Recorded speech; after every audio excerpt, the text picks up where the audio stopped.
Welcome to Chillin' 101. We hope this video helps. You start by enabling CPU virtualization in your system firmware so Virtualbox can run 64-bit guests. Next, download the Chrome OS Flex ISO and install the latest Virtualbox release. Versions matter for UEFI support. Create a new VM now, choose Other Linux, assign at least 4 GB RAM and 20 GB disk, and use VDI dynamically allocated. Once done, pause and move to VM configuration.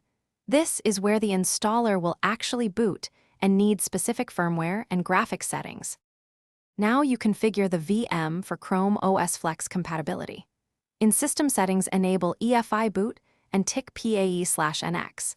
These let the kernel and installer initialize properly. Change the chipset to ICH9 for better device emulation, raise video memory to 128 MB, and enable 3D acceleration so graphics work. Attach the ISO to the IDE controller and enable USB 3.0 if you plan to use external devices.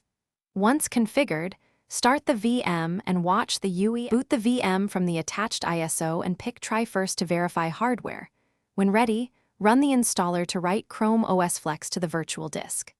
After installation completes, detach the ISO and reboot the VM into the newly installed system and finish Chrome account and network setup.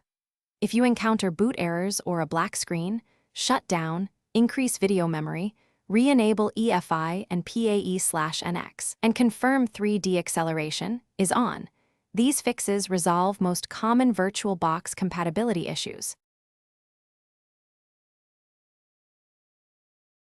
Thanks for watching. Consider subscribing if we helped you.